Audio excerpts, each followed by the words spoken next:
que às vezes demora. Bom, no final da aula passada, né, nas fórmulas de homotopia,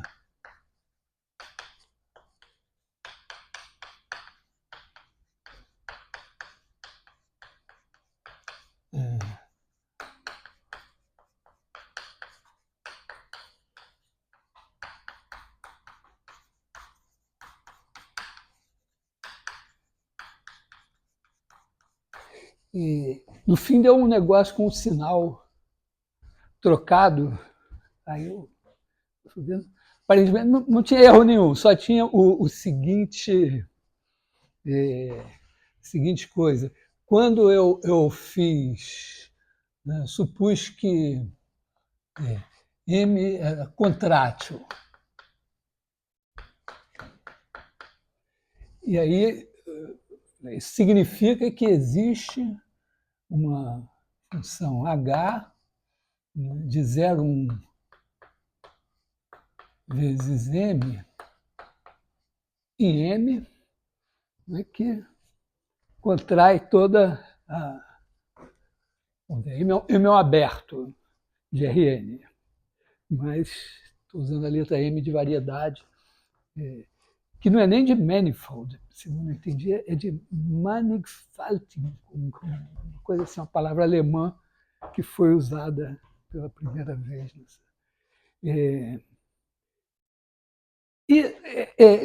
Na hora que eu fiz, eu senti assim, eu não fiquei meio na dúvida, mas é o seguinte: quando você contrai, a ideia é que você começa no ponto e encolhe até o ponto O. Né? Então, significaria você fazer H,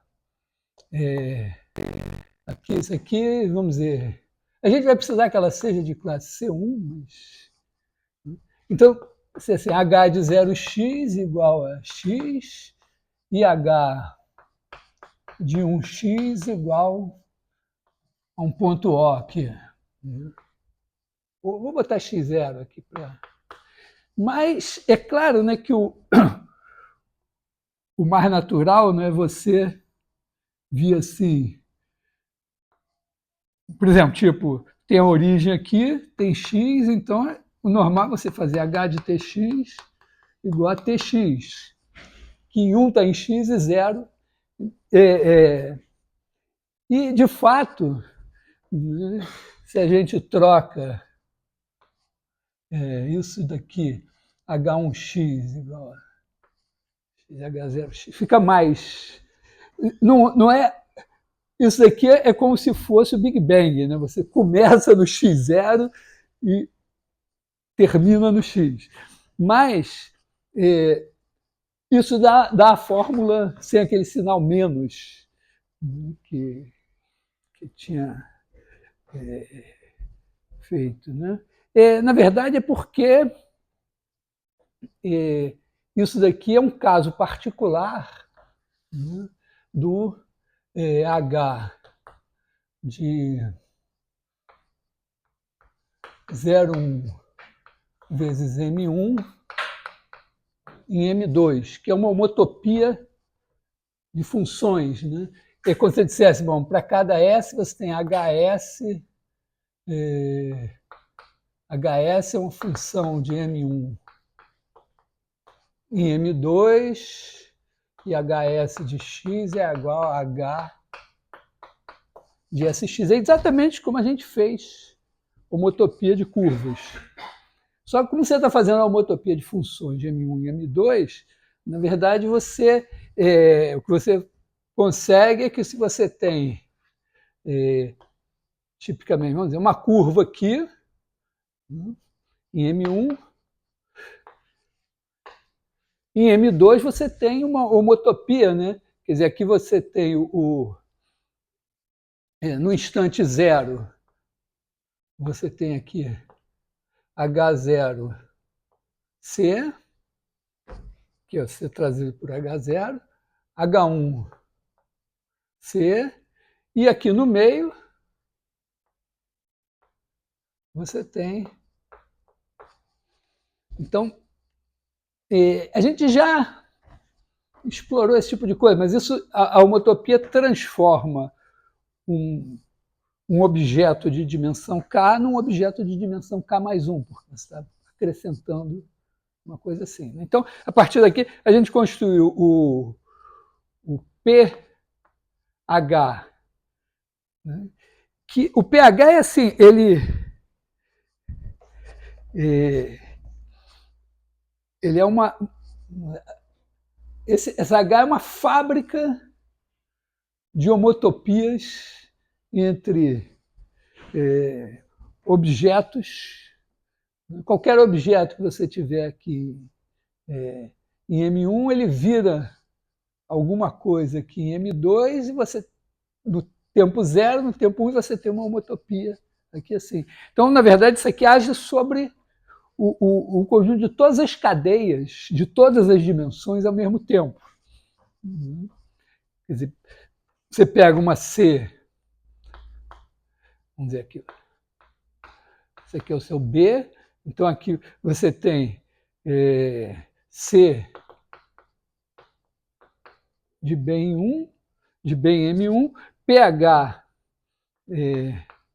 de C, poderia até botar pH simplesmente C aqui, né? É igual, vamos dizer, pHC vai ser uma coisa que vai de 0,1 vezes B em M2 e que vai pegar ST e vai levar em H de S C de T. Pega o T aqui, leva no C de T e aí fabrica esse bicho aqui.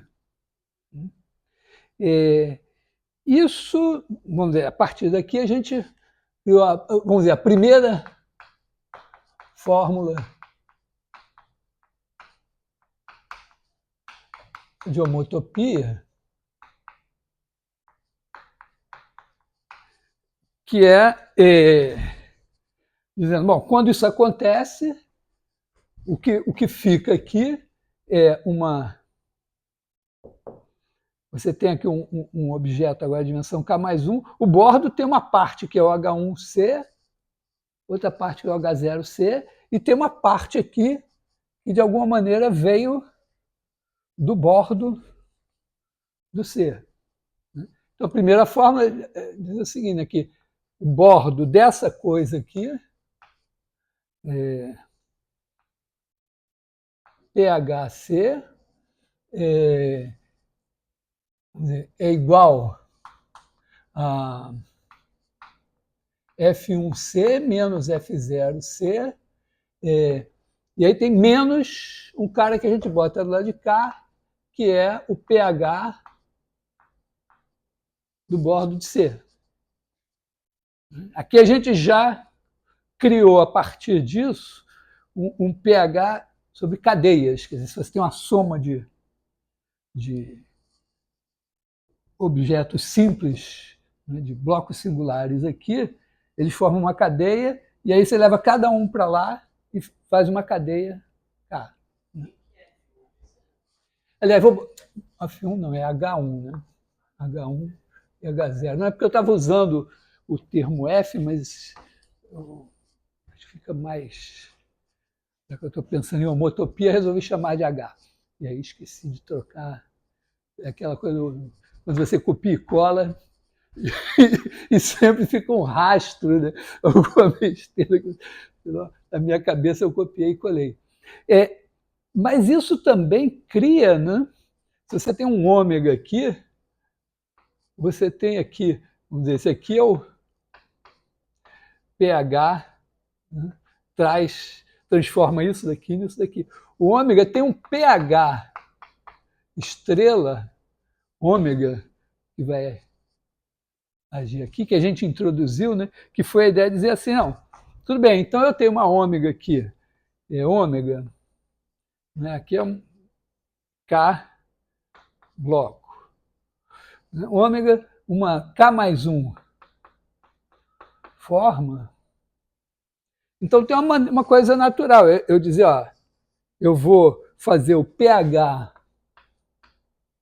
estrela ômega Eu não sei exatamente como ele é, mas ele é o seguinte, quer dizer, como é que é a fórmula dele, mas eu sei como ele atua sobre as cadeias, né? Quer dizer, o pH, P estrela, pH estrela ômega, quando eu integrar sobre a cadeia C que está aqui, eu simplesmente trago a cadeia pHC para cá, né? Essa é uma K cadeia, essa é uma K mais um cadeia. Então esse cara daqui, esse cara é uma K-forma.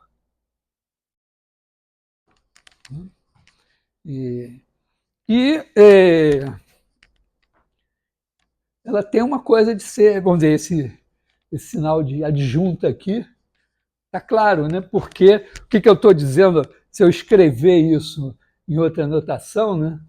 Se eu botar isso daqui como C, pH, eu usar esse colchete para dizer que eu estou integrando a forma que está aqui sobre o objeto que está aqui, né? Isso aqui está dizendo que isso é pHC ômega. Então, uma coisa que é familiar do ponto de vista da notação algébrica. É mais uma... só lembrando, né, a gente tem vamos dizer, a gente tem as cadeias e tem as formas. Então, você tem cadeia C, formas ômega, né? E a integral de C, de ômega sobre C, se a gente notar assim, C, ômega, aí aqui a gente tem algumas coisas, né? O teorema fundamental do cálculo é que aqui você tem o operador de bordo, aqui você tem a derivada exterior. E o teorema fundamental do cálculo diz que, sob eventualmente algumas condições, se você fizer uma ômega que você integra no bordo de C, isso é a derivada exterior tem que satisfazer isso. Você tem também, você pega uma cadeia, tem uma função f, né? Essas cadeias podem viver aqui e as formas viver aqui. Se tem uma f, né? Vamos dizer, de M1 em M2, então você pode pegar a cadeia FC e aqui você tem a F estrela ômega. E elas são ligadas por essa fórmula aqui, né? Se você integrar ômega sobre FC, isso é igual a C.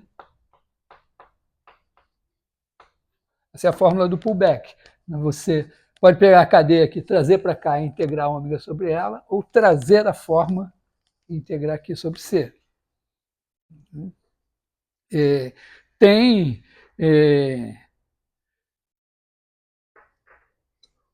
algumas coisas aqui, né? Que outra fórmula aqui é que o bordo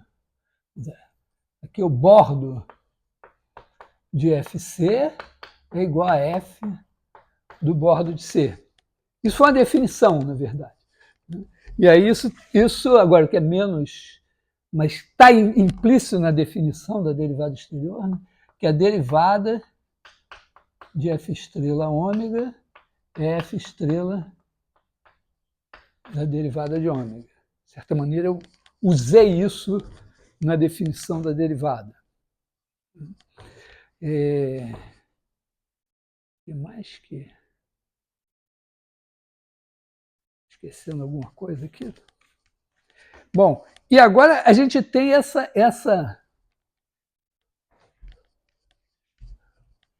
nova, que é uma coisa um pouquinho mais do que isso, né? Porque isso transforma uma K-cadeia numa K-cadeia.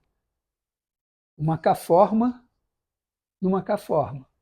Aqui a gente está transformando uma K cadeia numa K mais 1 cadeia. E uma K mais 1 forma numa K forma. E a segunda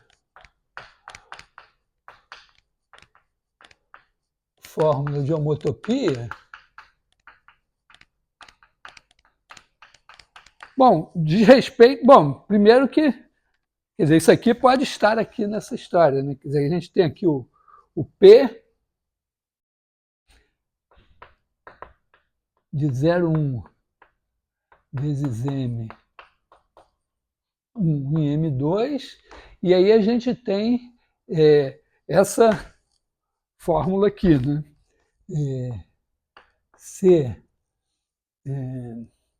vou botar assim, né? pH C ômega é igual a C pH estrela ômega. E essa fórmula de homotopia aqui vai se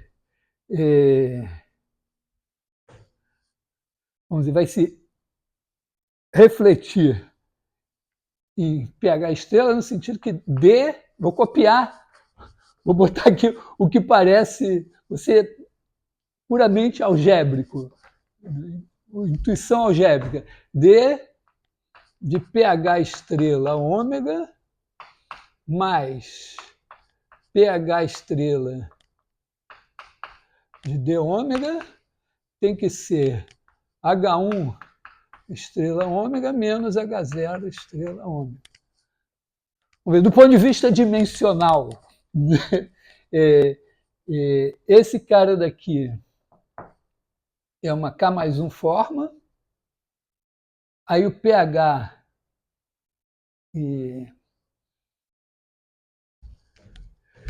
o pH estrela vira uma K forma, tá? Isso aqui é uma K mais 1 forma aqui. Aí quando eu faço o pH estrela, vira uma K forma aqui. Quando eu derivo, vira uma K mais 1 forma aqui. O D ômega é uma K mais 2 forma aqui. Quando eu faço o pH, vira uma K mais 1 forma aqui. Então, K mais 1 forma, K mais 1 forma. O ômega é uma K mais 1 forma. Quando eu faço o H1 estrela dele, eu trago ele para virar uma K mais 1 forma aqui. Mesma coisa. Então, pelo menos na dimensão, tá certo.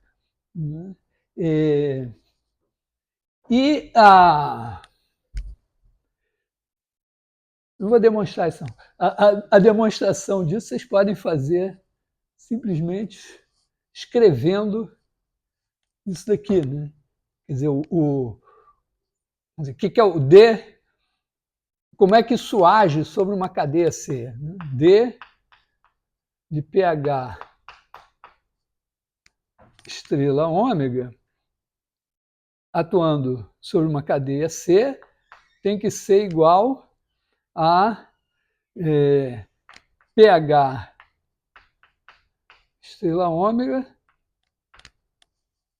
sobre o bordo de C.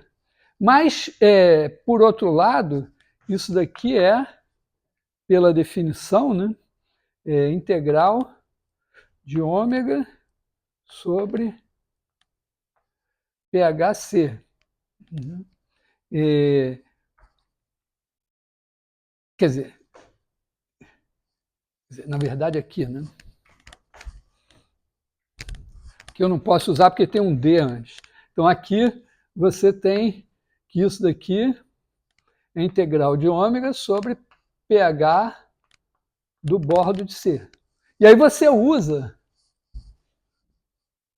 isso daqui, sai fazendo como se fosse pura álgebra, e é pura álgebra, e você chega nessa fórmula aqui.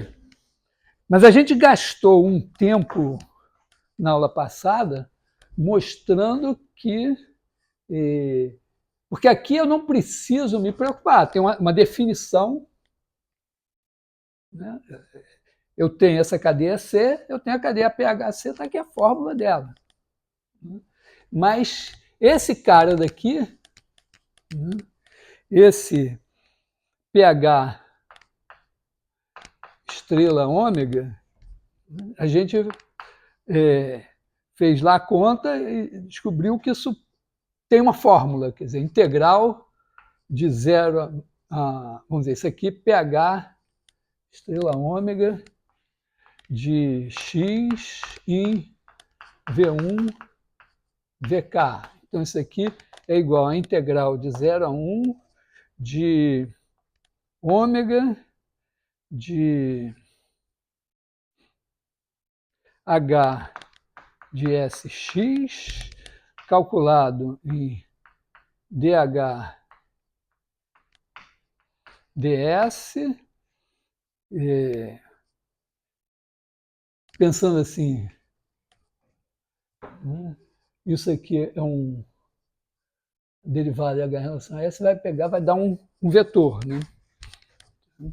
Então aqui você tem ainda, agora DHDS aqui você tem DHDX, tudo em SX, né? Tudo aqui em SX, aplicado em V1.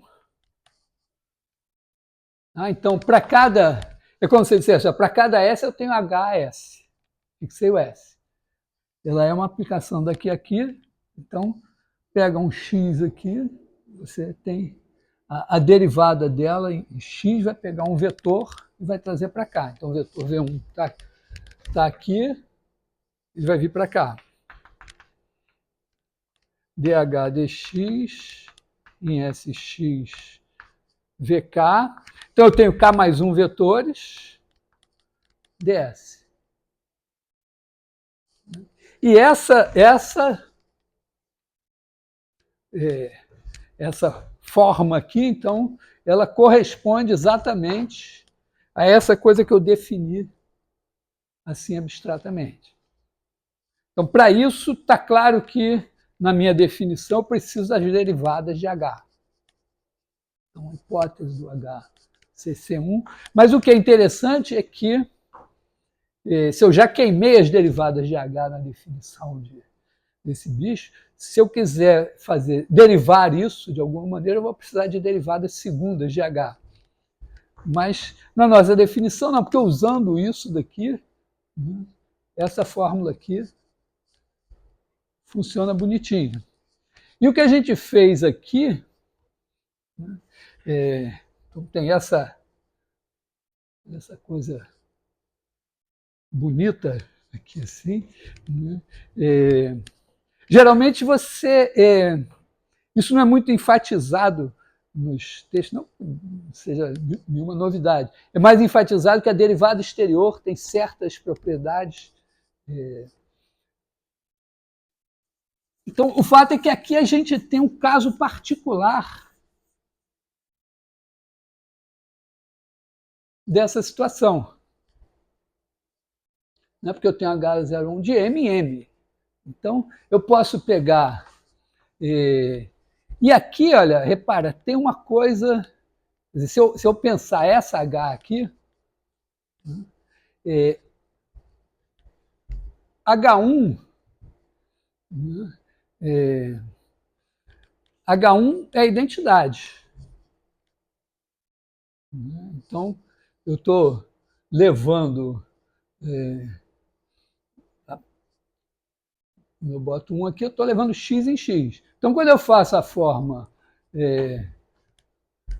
quando eu faço H1 de C, é a própria C. H0C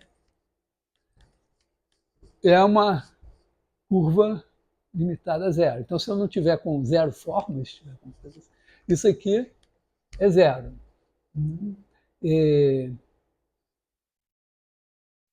Então, a gente tem uma coisa que é exatamente, né, quando eu faço, porque lembra que eu fiz aqui x0, aí eu peguei uma C aqui e eu construí exatamente essa coisa aqui.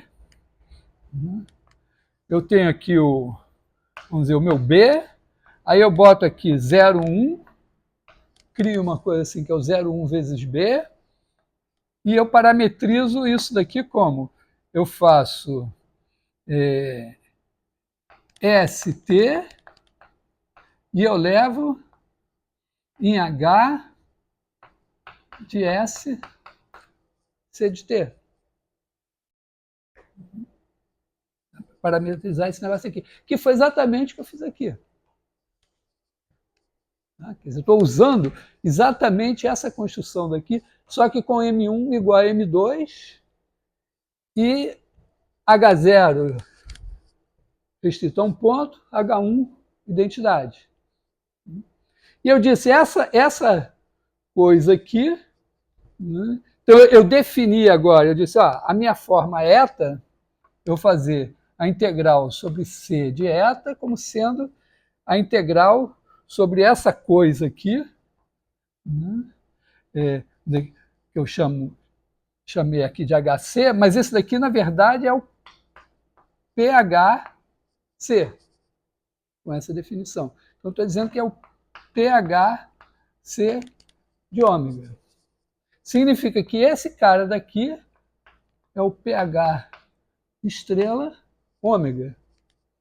Quer dizer, eu tenho a forma K mais 1 forma ômega, ele está me dando uma K forma. E a derivada desse cara daqui, né,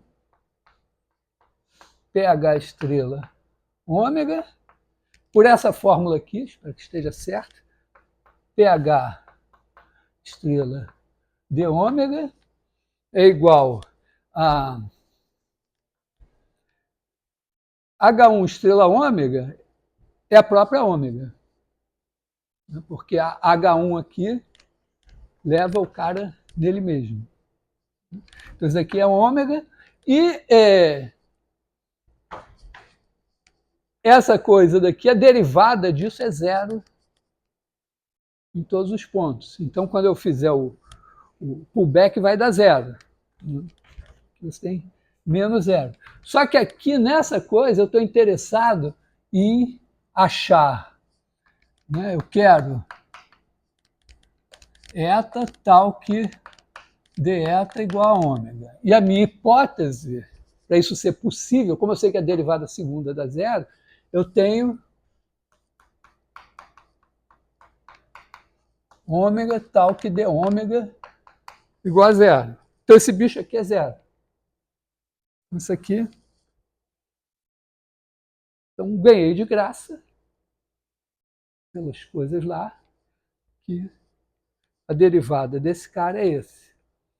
Estava dando um sinal menos porque eu tinha feito isso aqui igual a x0 e esse igual a x. E ainda por cima eu tenho a fórmula. Eu tenho, tá? Então,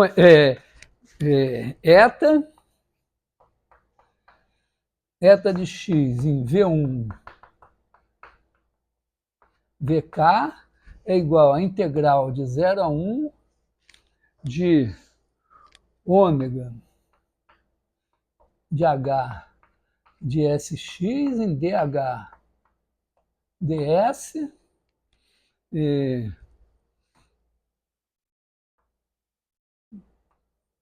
de SX, DH dx de SX, V1, DH dx de SX, VK.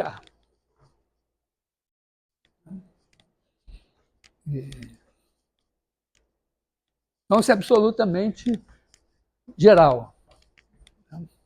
Então, exercício. Conferir que essa fórmula aqui funciona. E outro exercício é pegar um campo. Bom, aliás, acho que a gente pode fazer esse exercício. O que eu vou fazer agora é uma mudança. Vamos dizer, eu comecei isso dizendo, nas equações de Maxwell tem o campo magnético que tem divergência zero, então tem derivada exterior zero, então ele é rotacional de alguém. A questão é que, no caso de um campo ter rotacional zero, e o espaço não ter buracos, a construção do potencial se faz sobre uma integral que é bem mais simples do que isso. Então, para fazer uma construção de um campo cujo rotacional é o H, eu aproveitei e fiz essa enorme digressão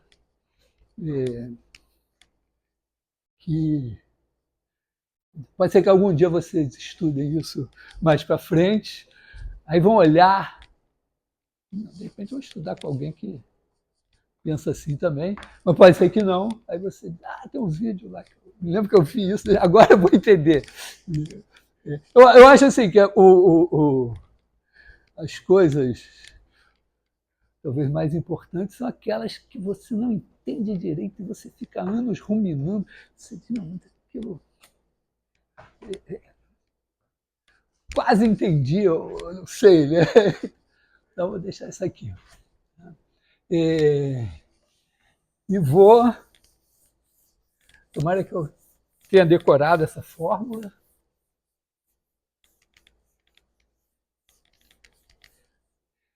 Cara, aliás, como vocês decoraram fórmulas no ensino médio assim?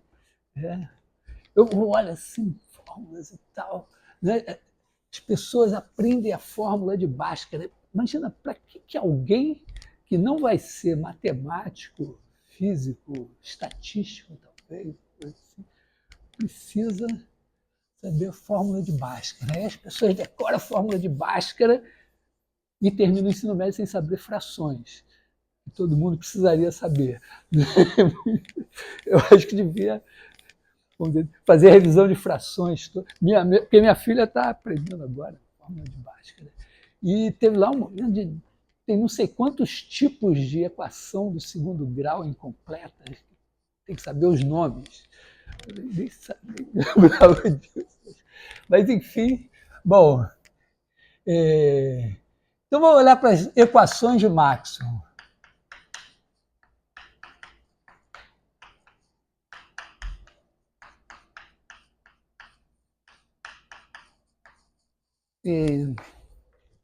Aliás, eu dei uma olhada assim, aquela coisa que eu fiz lá da carga virtual, que aparece assim, aparentemente no Green, mas parece que, segundo o Maxwell, quem realmente fez aquilo foi o Kelvin. Kelvin aparece sob o nome de Thomson. Kelvin, ele era Lord Kelvin. Mas também, pelo que o Maxwell diz, foi o Maxwell que explicitou aquilo, porque não estava muito claro assim no Kelvin. De qualquer maneira, no Maxwell tem feito. O que o Maxwell não tem, que eu procurei, são as equações de Maxwell. Eu acho que, porque eu peguei a primeira edição, né? Porque tem uma segunda edição do Maxwell que já foi póstuma, eu acho, e foi organizada pelo Kelvin, ou alguém assim. Né? E, pelo que eu li, teve um trabalho depois de pegar as equações que o Maxwell tinha feito, porque não tinha forma vetorial e tal, e limpar, botar em forma vetorial para ficar esse conjunto que a gente conhece. E esses caras que fizeram esse trabalho, pelo que eu entendi, são Heaviside, o Gibbs. Gibbs é o grande divulgador dos vetores, né? E acho que o próprio Kelvin, ou Hertz. Não, acho que é o Hertz. Hertz, acho que não tem T, não, né? Agora eu não sei. Hertz tem T? Tem? É porque eu usei em alemão é Z. Então, pode ter, pode não ter. Bom, acho que é o Hertz. Vou botar aqui um ponto de interrogação, mas. E vamos dizer, vira nas equações de Maxwell, você tem a primeira, a lei de Gauss, que diz que a divergência do campo elétrico, acho que usa 4 Pirot, deixa eu ver, eu anotei aqui, Em algum lugar eu anotei as equações de Maxwell na versão 4π-ρ, porque tem versões com o 4π, sem o 4π. Isso daqui é Gauss. Aqui bom, vou botar aqui embaixo, né? Vou deixar depois. Esse é o campo elétrico, essa é a densidade de carga. Aí você tem a divergência do H, que é zero. Isso daqui ou não tem dono, ou dizem que é a lei de Gauss para o campo magnético. Não sei se... Depois você tem uma lei com o rotacional de E. Eu vou usar sem a bolinha em volta, né? Que é menos 1 sobre C dH dt, certo? Essa é Faraday. O H é o campo magnético. Eu vou escrever os nomes dos santos aqui embaixo. Né? E depois você tem uma que é o rotacional de H, né? Que é 4π sobre CI, mais ou menos, mais 1 sobre C. Essa daqui é Ampère-Maxwell.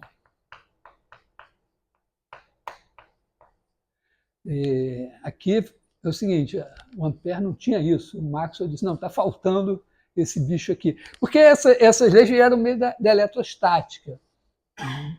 Então,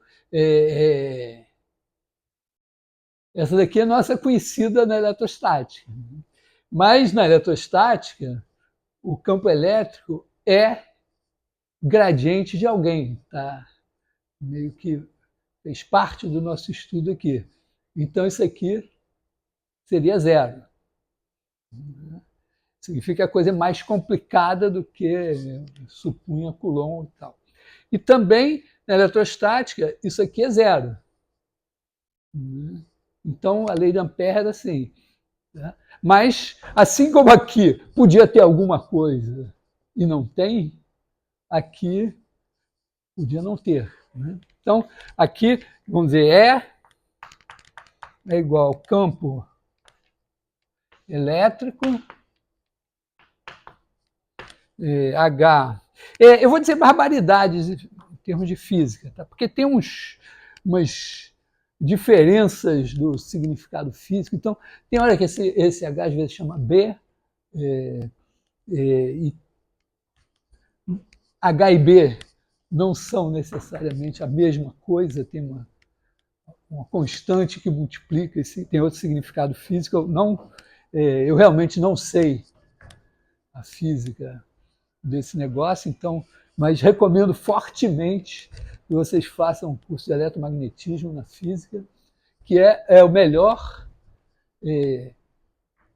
complemento desse curso de cálculo 3, é um curso de eletromagnetismo. Tem uma parte que eu acho que não vou fazer nesse curso, que é a parte de mecânica dos fluidos, que também é interessante, mas essa, de alguma maneira, vai aparecer alguma coisa, né, pelo menos para a engenharia matemática, no curso de mecânica e fenômenos de transporte.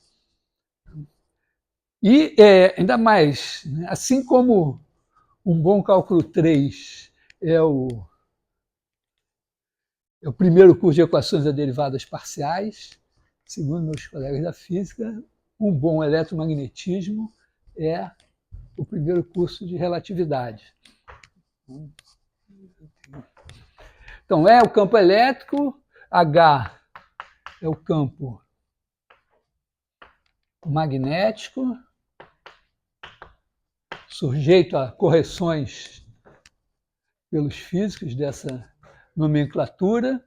O ρ é igual a densidade de carga e o I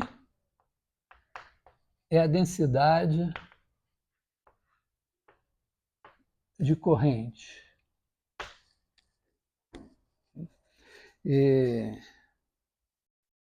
Essa constante 4π, sabe por quê? E C é a velocidade da luz.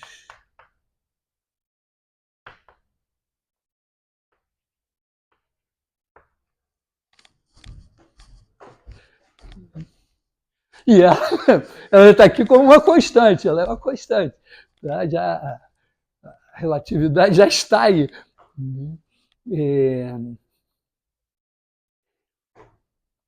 E tem uma... Quando você omite isso aqui, né, digamos que você não tivesse isso daqui, né, ia dar um problema porque tem uma equação que está oculta, que está implícita nisso daqui, ó, que é o seguinte, né, se você tem uma bolotinha aqui assim, né, a carga dessa bolotinha no instante t é a integral sobre B de ρ. Né? Ρ depende de t e x dx. Né? Todo mundo aqui tem as constantes. Agora, essa aqui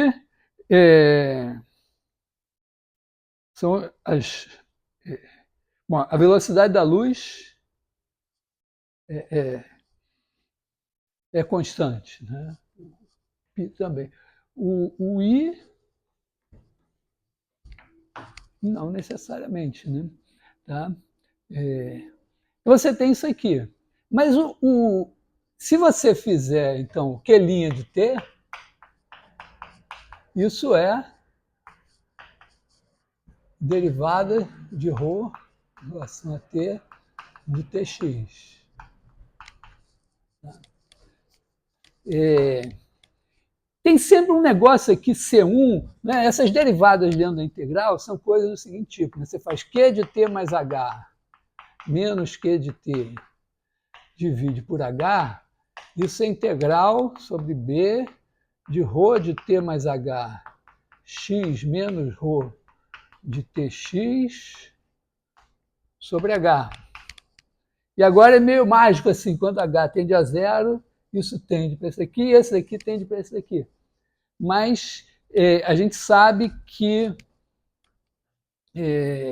eventualmente, uma sequência de funções pode convergir para uma função e a integral não convergir. O exemplo simples assim, né, é você fazer uma coisa assim, que tem uma área constante, essa base encolhe para zero, essa altura cresce para infinito, de maneira que essa área aqui seja sempre a mesma, então essa integral é sempre a mesma, mas quando esse negócio vai andando para cá, o valor da função em todos os pontos aqui vira zero, então converge para zero. E esse que não é o único que não está, que não vai ser engolido por isso, a função já é zero nele. Então isso aqui está convergindo pontualmente para zero, mas a integral não está convergindo para zero. Isso também, mas o fato dessa convergência não ser dominada tem uma importância aqui. Então, isso aqui é um pouco mandrake. Mas, no caso em que aqui você tem um compacto, isso aqui é C1 e tal, não tem muito problema, né? Porque isso daqui é ρ', quer dizer, dρ dt de Tx. Bom, tem isso daqui, esse cara daqui, na verdade, é de Hx, H, esse cara vai para zero, então você fica com esse negócio daqui, divide por H, mais esse daqui, que dividido por H é pequeno. Então você fica, e é uniformemente pequeno em B, caso aqui, você sabe, se essa ρ for C1. Então, pode derivar. No caso da integral de Lebesgue, é um pouco menos exigente. Então, você pode derivar, vamos dizer, sem exigir que seja C1, coisa assim. Mas, de qualquer maneira, todas essas derivadas dentro do sinal integral têm algumas restrições. Mas estou aqui usando o célebre teorema da física, que diz que pode.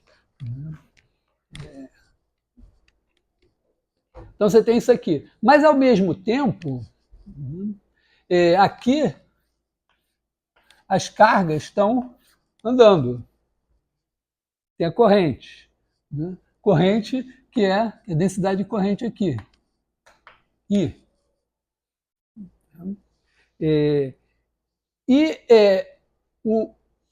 A carga total que atravessa esse negócio aqui para fora é a integral sobre o bordo de B de I.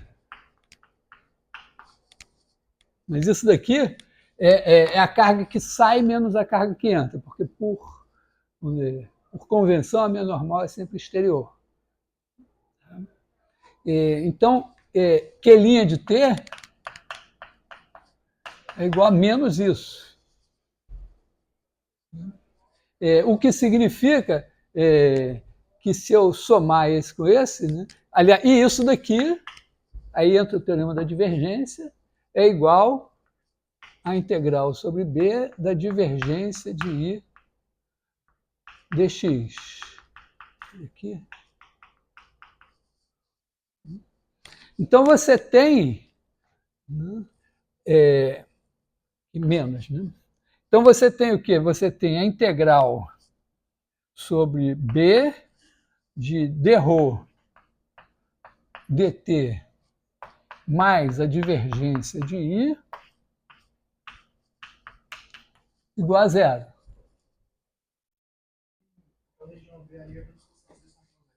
Não, é uma bolota no espaço.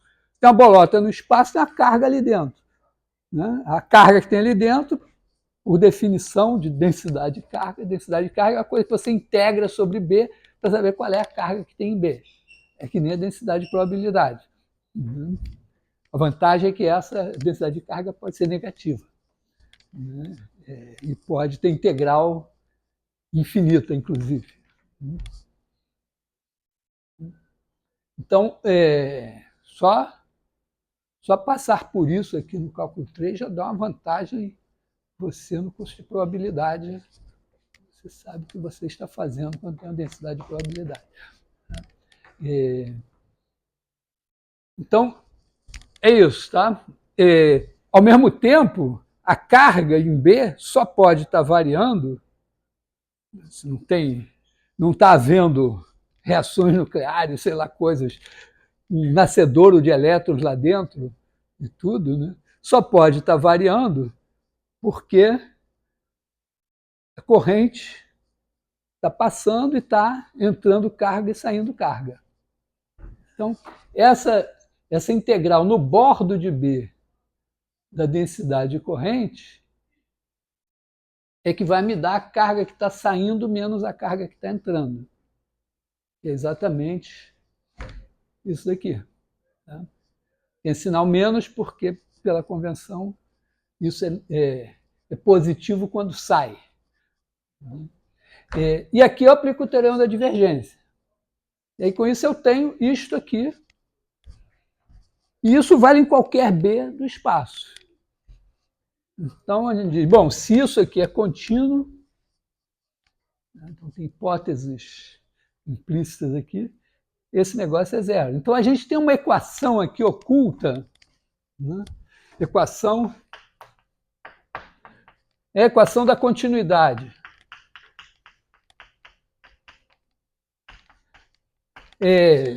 Parênteses, se fosse mecânica dos fluidos, ρ seria a densidade de massa, Q seria a massa aqui, I seria a velocidade do fluido. Então, essa integral aqui estaria dizendo, teria aqui, na verdade, o I teria a velocidade, você teria que multiplicar pelo ρ né, para ter a massa que está passando aqui. Mas,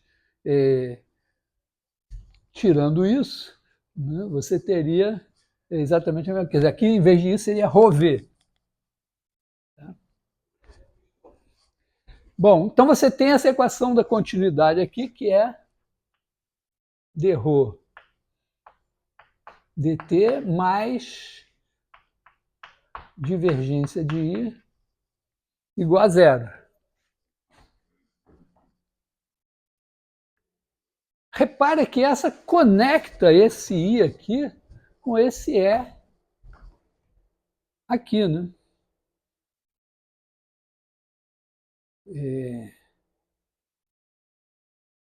Tá? Porque dρ dt, né, eu posso dizer, ó, ρ é 1 sobre 4π a divergência de E.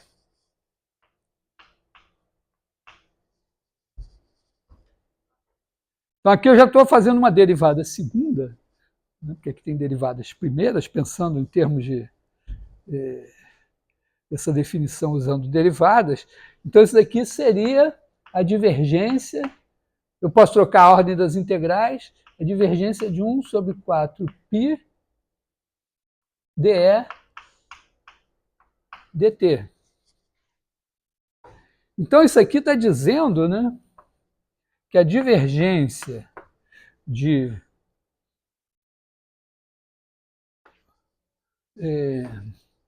1 sobre 4π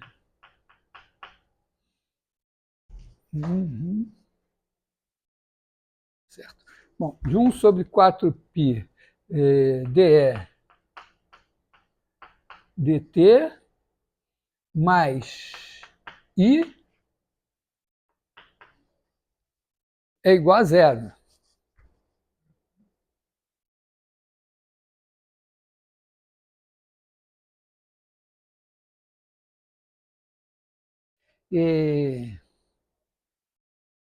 Mas se eu não tiver isso aqui, se eu pegar a divergência do rotacional, dá zero. Então, sem esse termo, eu teria divergência de 4π sobre CI igual a zero. Mas, na verdade, não. Então, eu tenho que, quando eu multiplicar por 4π, né, para ter o I aqui, eu multiplico por 4π e divido por C. Então, eu boto aqui 1 sobre C, 4π sobre CI. Essa divergência aqui é que tem que ser zero. Tá? Só peguei o que estava escrito aqui e ajustei para ter isso aqui. Tá? Aí o Maxwell, não sei se foi a partir simplesmente dessa matemática aqui, mas provavelmente sim, né? Fazendo contas mais árduas. Ele não tinha essa notação vetorial. Vamos dizer, para os primeiros caras, Green, Maxwell e tal, eles não trabalhavam com notação vetorial, então eles faziam derivadas parciais de tudo e tal. Por isso que as equações de Maxwell eram em maior número e tudo. Então, esses caras aqui, o Gibbs principalmente, trazer os vetores e botar tudo em notação vetorial foi um grande avanço. A linguagem de formas vem para dizer, não, mas a gente precisa isso vale em RN também. Os vetores estão atrapalhando um pouco. Então, você tem isso aqui. Então, o Maxwell diz, não, então, aqui está faltando esse termo. Se eu botar esse termo, essa conta aqui fecha, bate com aquilo. E mais, né? Eu devo poder não precisar colocar isso aqui a partir daqui. Né? Quer dizer, se eu olhar para essas equações aqui, vou apagar aqui, Quer dizer, ó, eu cheguei, a partir desse raciocínio, a ideia de que eu teria que colocar uma correção aqui. Mas, até agora, vamos dizer, sem isso, eu estaria dizendo, ó, tem uma quinta equação que tinha que estar aqui e que é contraditória com essa. Aí eu disse, não, mas se eu botar isso aqui não é mais contraditório. Mas será que é redundante? Quer dizer, será que eu posso agora obter isso? Né? Quer dizer, se eu fizer derro dt,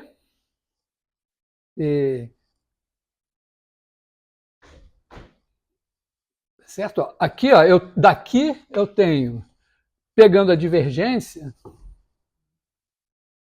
essa divergência aqui é zero, então aqui eu vou ter 4π sobre c divergência de I, mais 1 sobre c divergência de dE dt igual a zero. Esse daqui é ddt da 1 sobre c ddt divergência de E. Bom, esse c daqui eu posso cortar, né, nessa história aqui.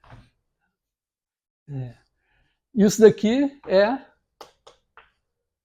derro dt.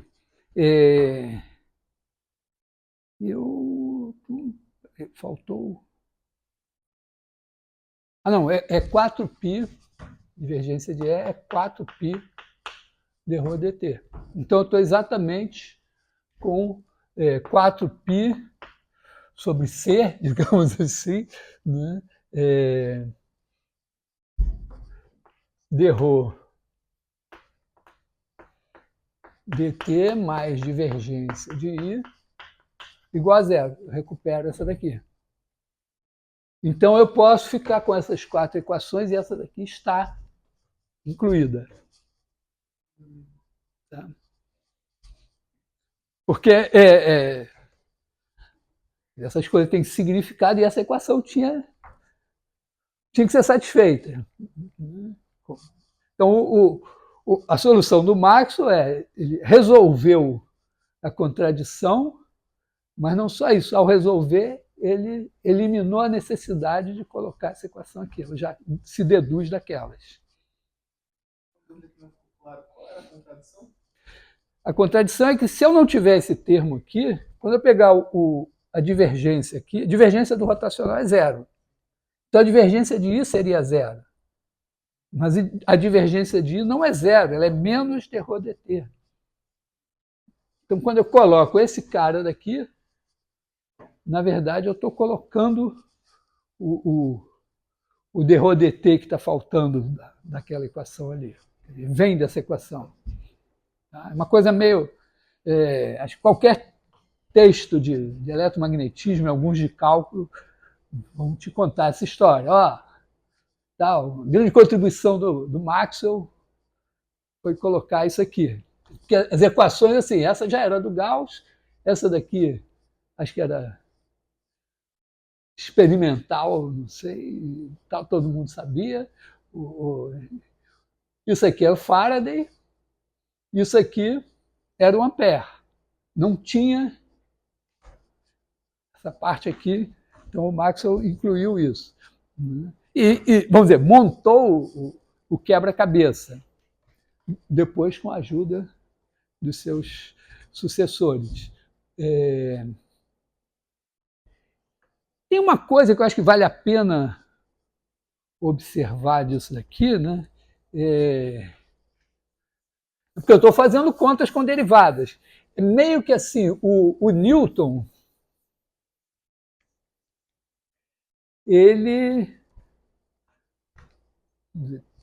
tomava como verdade absoluta que toda função era analítica, toda função desenvolvia em série de potências.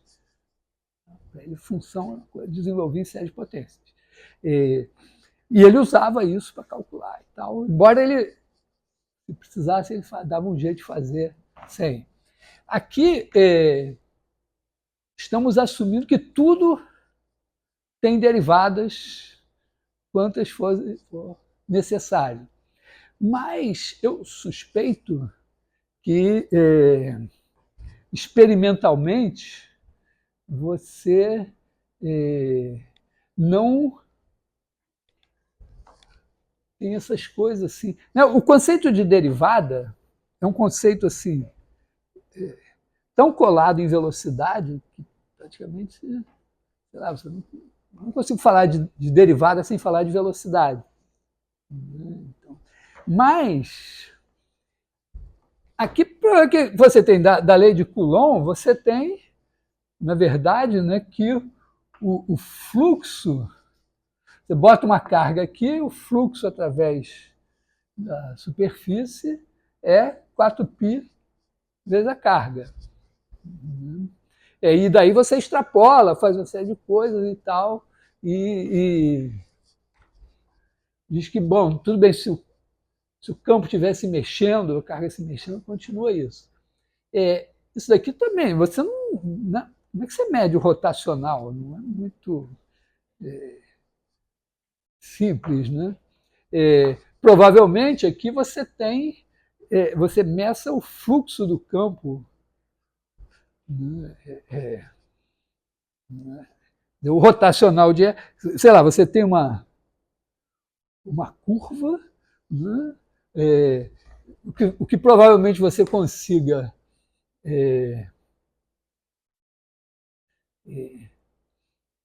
medir são os fluxos dessas coisas, o fluxo disso daqui através de uma superfície e a integral de linha do campo elétrico numa curva. Não é? Todas as experiências falam de uma espira, não sei o quê, umas coisas assim. Aqui, mesma coisa. Quer dizer, essas equações, acho que elas nascem como integrais. Como aqui, acabei de apagar, fiz umas contas aqui, tinha uma integral e depois eu. Então, elas nascem como integrais. E elas, supondo a diferenciabilidade, viram essas coisas aqui. Com a definição que eu dei de derivada exterior, não, porque na nossa definição você pega a integral, divide pelo negócio, passa o limite, então você não precisou derivar para ter esse negócio aqui. Mas isso faz vamos dizer, um alerta sobre vamos dizer, hipóteses ocultas que estão aqui, que não são necessariamente físicas. Aí, agora, a outra coisa que eu queria falar é também uma coisa clássica, que é olhar para isso, né, e dizer, bom, digamos assim, eu estou em R3, né, então existe um campo A tal que de R3 em R3, tal que rotacional de A igual a H. Aliás, uma coisa que eu não destaquei também aqui é o caráter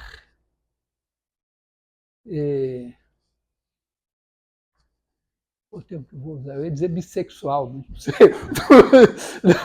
O H, ele tanto aparece como algo que tem divergência, então algo que está feito para ter integral de superfície, como algo que tem rotacional, algo então, que tem integral de linha. Mesma coisa o E. Então, eles são campos que aparecem como dois formas e como um forma. Tem uma outra maneira de ver, pensando que tem uma derivada exterior que pega que é que a gente aprendeu, que pega a forma, K forma, e transforma numa K mais 1 forma, mas tem uma outra, que é o delta, que transforma a K forma numa K menos 1 forma, que é meio que isso aqui. Né? Imagina que o H é uma coisa que você pensa como dois formas. Então, quando você pega a divergência é uma três forma. Mas quando você olha para o rotacional de H, você olha como um campo de vetores, você pode pensar ele como uma forma. Na verdade, que aqui, isso aqui implica dizer assim, ó, esse cara daqui é uma forma. Ele não tem rotacional. Então você transforma ele numa forma, pega o rotacional e depois volta com ele de volta para ser uma. Não vou me aprofundar, mas tem esse caráter duplo aqui. Esse cara daqui, ó, pela nossa fórmula, a gente tem uma fórmula para esse A, não sei se eu me lembro ainda, mas a gente tem uma H de 0,1 vezes R3 em R3, né, que leva SX em SX, e que traz todo mundo zero. Então, o nosso A, né, pensando assim, que o H é uma forma e o A é uma forma.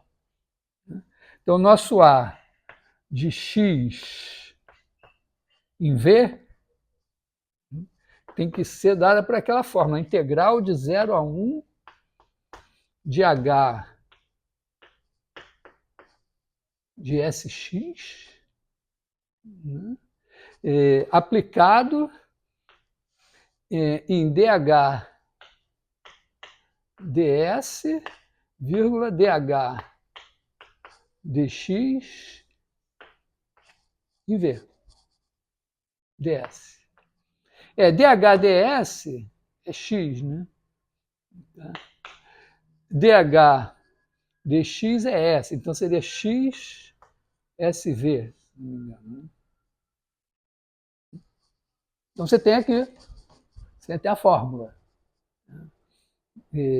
Você não tem a fórmula do H, mas se você tivesse a fórmula do H, você teria a fórmula do A.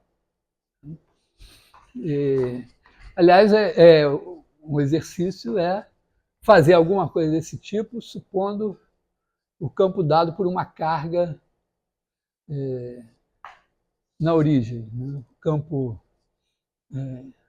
assim, f de x igual a 1 sobre norma de x ao cubo x. Então pensa isso como uma forma. Não está definido aqui em zero.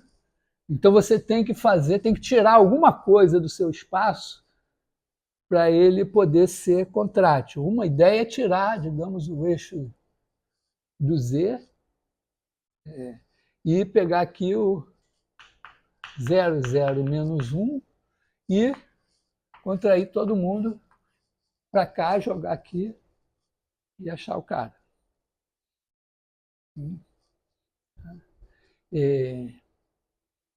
Bom, é isso, só conectando com o que a gente andou fazendo aqui. Se o nosso espaço não for contrátil, né, imagina os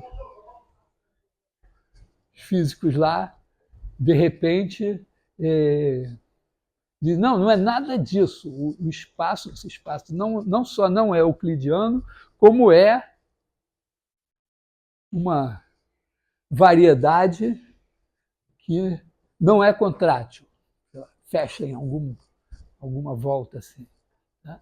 Tem um detalhe que pode... Está preso aqui na fórmula? Não, eu estou dizendo que se é o R3, eu sei, o R3 é contrátil, tem essa maneira de fazer, tudo bem. Mas se por acaso o nosso espaço, bom, teoria da relatividade, não é o R3 e tal, alguma outra coisa, não é contrátil, sei lá. Mas tem um detalhe que aí passa a ser importante que eu falei antes, é o seguinte, é que isto daqui não é a mesma coisa que dizer que a integral sobre qualquer superfície fechada de H é zero. Se a integral de H sobre qualquer superfície fechada é zero, vai dar isso, porque quando eu calculo a divergência, eu integro H no bordo de alguma coisa para dividir. O bordo é fechado, então a integral dá zero desse aqui. Isso aqui, na verdade, provavelmente é muito mais experimental do que isso daqui. Eu diria que provavelmente você tem essa coisa daqui que você transforma nisso. A diferença é que isso daqui não precisa que o seu espaço seja contrátil para garantir a existência desse ar. É mais difícil, né? Eu falei, esse resultado que a gente mostrou que se é contrátil, tem uma forma, é o lema de Volterra-Cartan, mas tem o teorema de De Rham, uma parte dele diz, né, que se essa integral é sempre zero, né, qualquer. Isso aqui, se essa é uma superfície. O bambolê é para dizer que essa é fechada. Se isso é sempre zero, então isso daqui existe. Mesmo que isso daqui não seja zero. É como quando a gente tem o campo de vetores em R3, ou numa região de R3, a gente não precisa que o rotacional seja zero para ele ser conservativo. A gente precisa que a integral sobre cada curva fechada seja zero. É a mesma história aqui. Mas, enfim, existe esse A.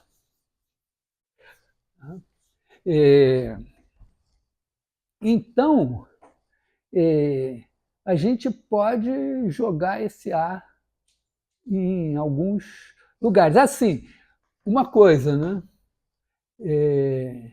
O A, na verdade, eu posso dizer, é A mais, vamos dizer, 1 a 0.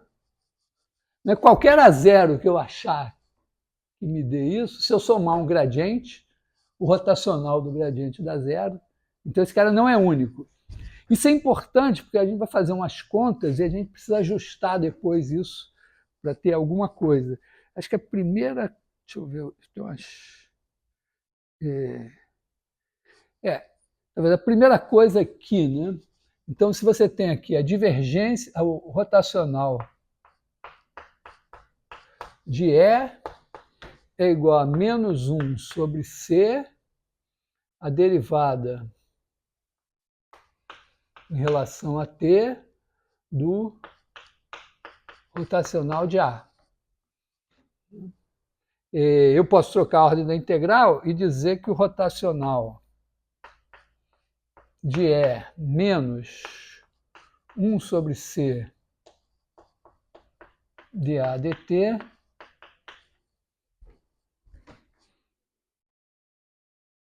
é igual a zero.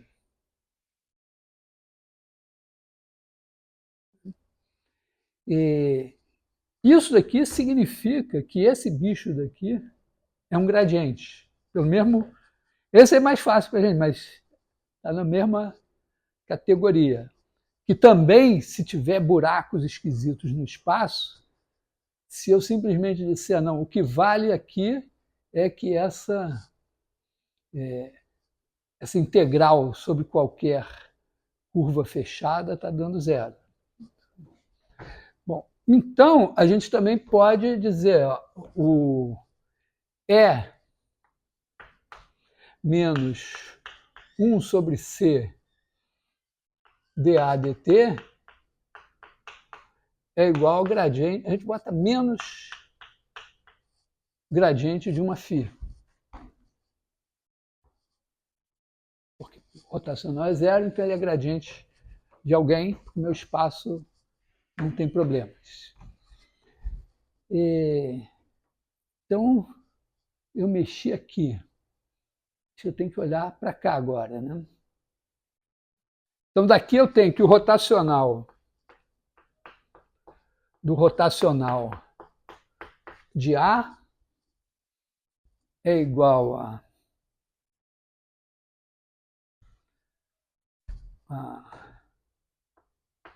4π sobre CI mais 1 sobre C. O dE dt, né? Eu vou botar aqui.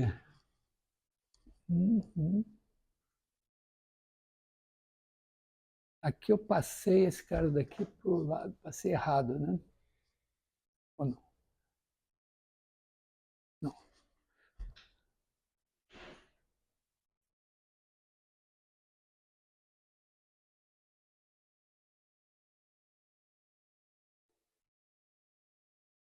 rotacional de E.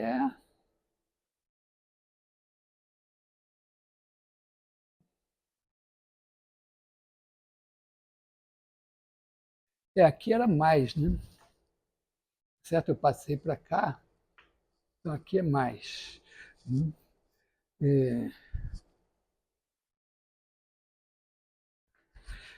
4πc, 1 sobre C, dE dt, então eu posso botar aqui menos 1 sobre C,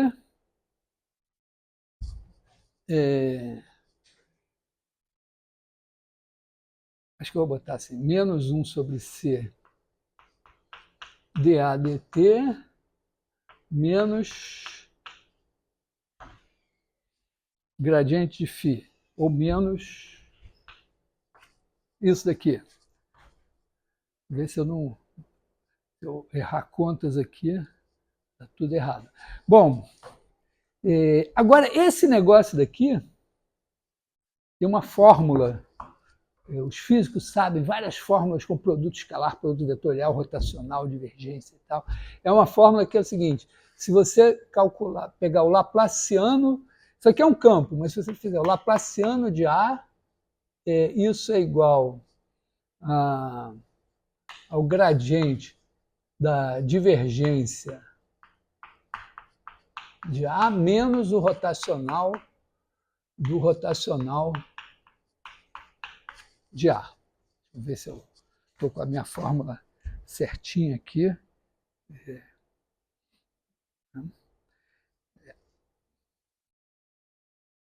Bom, então, esse bicho daqui...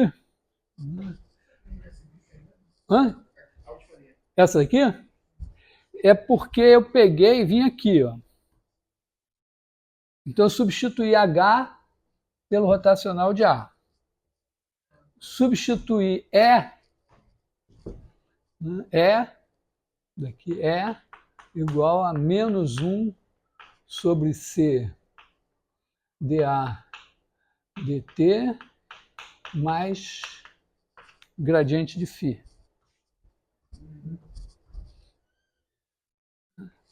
Então, o rotacional do rotacional de A, que está aqui, né, ele é o gradiente da divergência de A. Esse Laplaciano aqui, né, A é um campo de vetores, então você tem que fazer o Laplaciano em cada coordenada e bate com isso daqui. Então, isso daqui é esse daqui menos Laplaciano de A.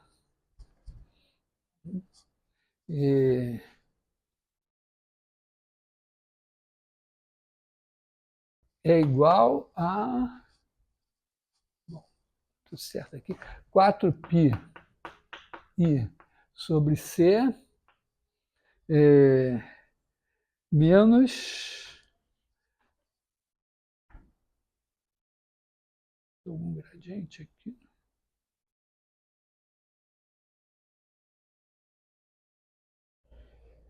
É um gradiente da...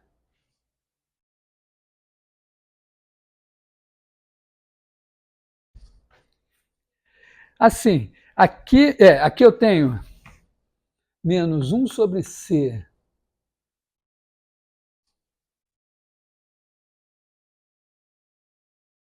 dA dt.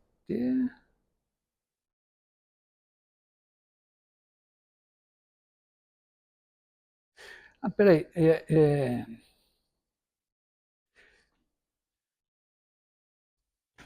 Esse daqui eu esqueci de derivar, né? Porque aqui era 1 sobre C, era esse daqui. Aqui, na verdade, ó, tinha o rotacional de A, que está aqui, 4π sobre C, mas era 1 sobre C dE dt. Esse daqui é só o E. Tá? Então aqui eu tinha 1 sobre C, derivada disso daqui em relação a T. Então 1 sobre C d2A dt2 mais lá, gradiente ddt do gradiente φ.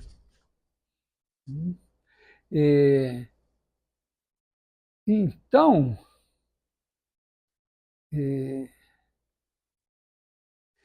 eu posso...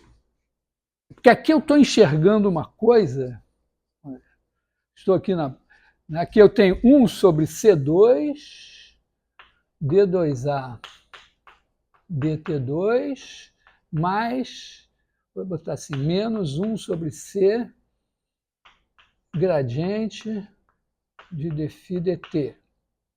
Vou botar 1 sobre C aqui. Eu estou enxergando uma coisa que isto daqui tem a ver com a equação da onda, que eu falei para vocês. Então, eu tenho aqui, ó, D2A dt2 menos Laplaciano de A é igual a 4π I sobre C. Passo esse negócio para cá, menos... Aqui tem um gradiente e outro gradiente. Então, menos o gradiente de A mais 1 sobre C dρ φ dρ t. 1 sobre C quadrado. Ah, sim, aqui tem 1 sobre C quadrado. Aqui. 1 sobre C quadrado. Então, aqui eu tenho... Ó, aqui, ó, na hora que o...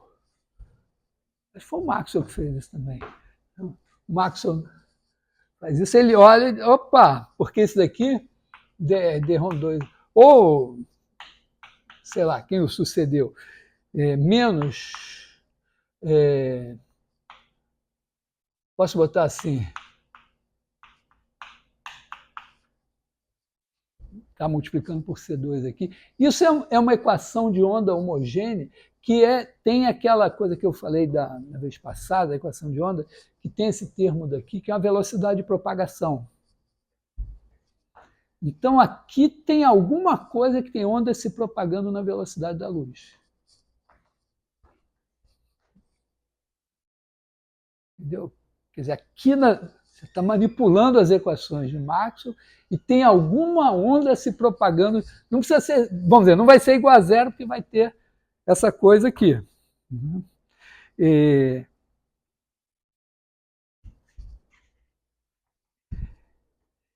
Idealmente, eu gostaria... O problema é que isso aqui tem A também. Esse cara, eu gostaria de ter uma equação em A com algo que não depende de A.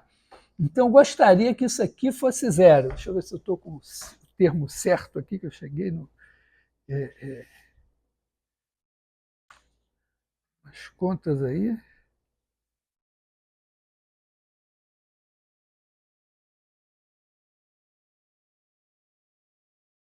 Exatamente. Tá? Então, agora, é o seguinte, né? Esse A foi obtido aqui, mas ele não é único. Eu posso acrescentar um gradiente de F a ele. E esse φ também aqui, mas esse φ ele varia a menos de uma constante, né? Esse cara é gradiente de φ, se eu somar uma constante é φ, então não tem tanta margem de manobra aqui. Mas eu posso mexer com esse F de maneira que esse φ mude e talvez isso daqui dê zero. Então tem um outro trabalho... Que horas são? Tem agora uma outra manipulação, quer dizer, eu vou mexer nesse negócio daqui, vou escrever isso assim, vou refazer minhas contas de maneira que isso daqui fique zero. Essas contas, deixa eu ver o que elas... Vou abreviar a história, vou não fazer todas as contas aqui. Então, agora, a ideia é isso, você diz, Isso aqui é a zero, né? Eu posso acrescentar ele. Então, imagina que eu consegui, com a zero, eu consegui um certo φ, e agora eu vou somar f, e eu quero que no fim o novo a com o novo φ faça isso aqui ser zero. Aí tem umas contas macetosas, eu até escrevi. Ontem resolvi fazer o sacrifício de assistir o jogo de novo, começando às 9h45, já seria a hora de eu estar na cama. E aí, entre 8h30, sei lá, 9h45, eu fiz essa conta. Então, a história é que você consegue mexer com a f, depois mexer com a φ, e você fica, vamos dizer, essa equação aqui, esse cara some, e você fica com 1 sobre C2 D2A dt2 menos Laplaciano de A igual a 4π sobre C. Aí a sua nova φ também vai satisfazer uma equação da onda. 1 sobre C2 D2φ T2 menos Laplaciano de φ igual a 4π ρ. E esse bicho aqui, né? Eu comi um divergente de A, né? Tinha um divergente de A, tá certo? Que quando veio aqui era gradiente do divergente de A. Divergente de A mais 1 sobre C dρφ dρt igual a zero.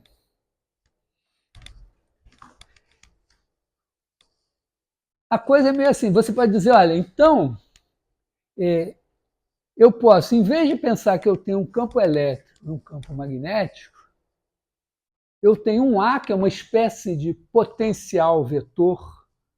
O potencial é um cara cujo gradiente é o seu campo. O potencial vetor seria um cara cujo rotacional é o seu campo. Então você tem esse A aqui. Esse φ, de certa maneira, ele também é um potencial, só que não é só do E, é desse cara daqui. Então, é meio assim, né? O A é um potencial vetor do H, aí você joga ele aqui, soma aqui com E, e aí você tem um potencial para esse cara daqui. E esses dois potenciais satisfazem todos dois equações da onda. Claro, a gente não sabe a equação da onda, mas estou contando para vocês que a equação da onda foi estudada desde, começa lá no D'Alembert, Euler e tal, então já tinha 100 anos mais ou menos de algum conhecimento acumulado sobre essa equação aqui, mas ela surge pensando em vibrações mecânicas, né? Primeiro corda de violino, depois coisas assim, e tem um problema que, para a vibração mecânica, para a corda de violino e tal, ela é uma aproximação, porque você tem que supor que a corda, vamos dizer, não está, você não puxou muito a corda, se você está fazendo uma aproximação ruim. Tá? Mas ela foi estudada mesmo assim. O que é legal é que na corda do violino, a equação da onda é uma aproximação. Mas aqui não, aqui ela parece assim mesmo, né, com a equação da onda. Mas as pessoas já tinham estudado isso, então tinha a solução da equação da onda por séries de Fourier, tinha essa ideia que eu falei de propagação de sinal. Tem até uma coisa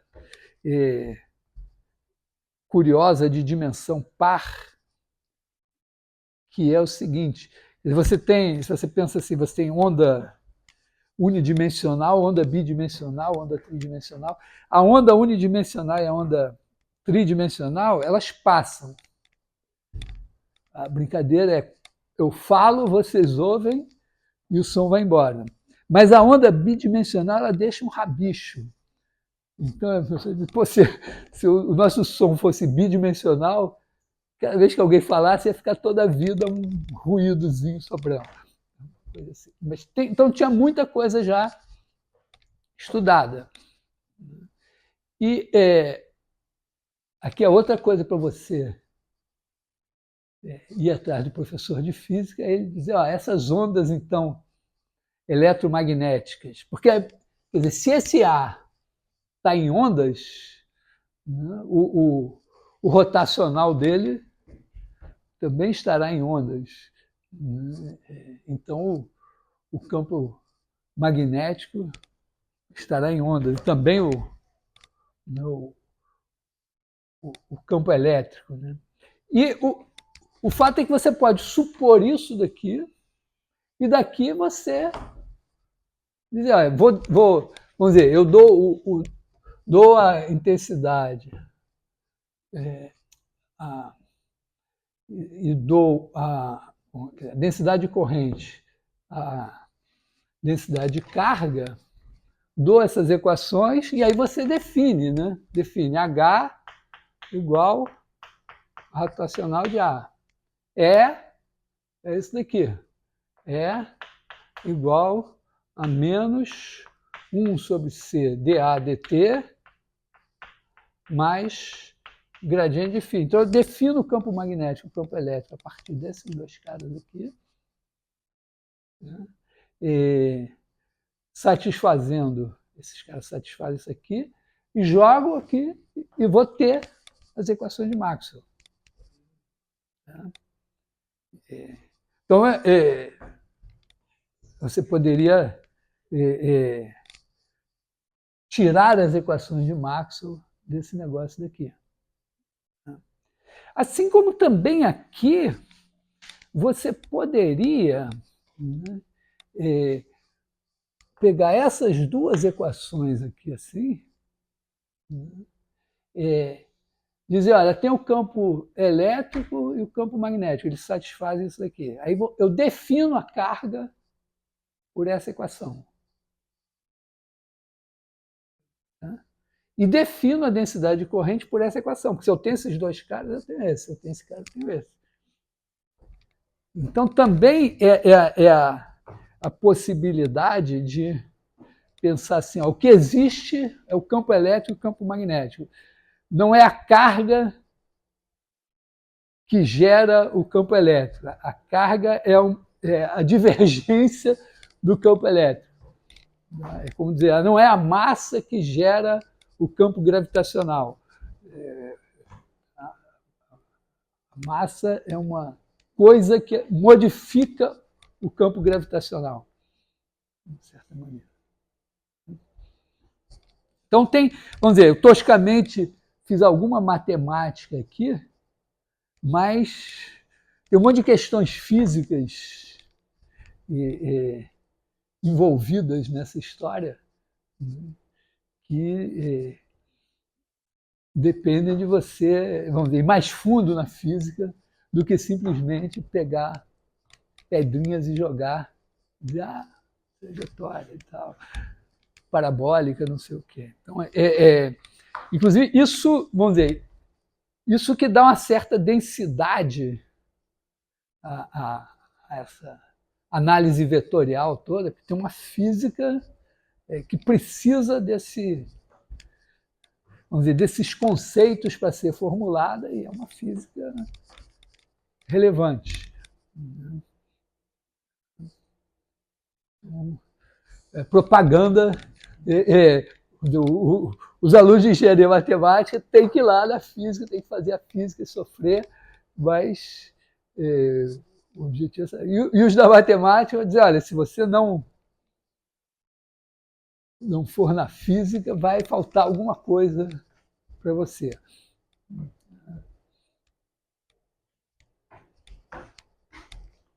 vamos ficar com isso. Eu fiquei com preguiça, mas essas contas tem não, acho que o Mars nem faz. Bom, eu por acaso fiz ontem, mas de qualquer maneira, isso certamente nos livros de eletromagnetismo, esse negócio é feito. Quer dizer, essa passagem aqui que eu pulei. Tá? Mas Isso aqui seria dizer, olha, aqui eu tenho essas equações, não tem... eu tenho densidade de corrente, densidade de carga, tem essas equações, não tem campo elétrico, campo magnético. Então, eu vou definir o campo magnético e o campo elétrico assim, e daí eles vão satisfazer as equações de Maxwell. Isso também é um exercício, não deve ser difícil, só substituir lá, fazer as contas e chegar. Né? Então,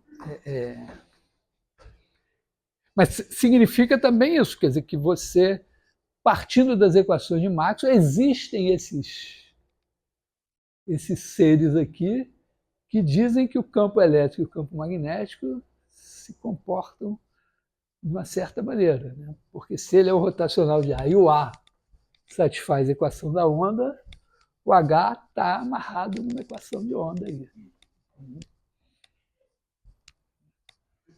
Tá?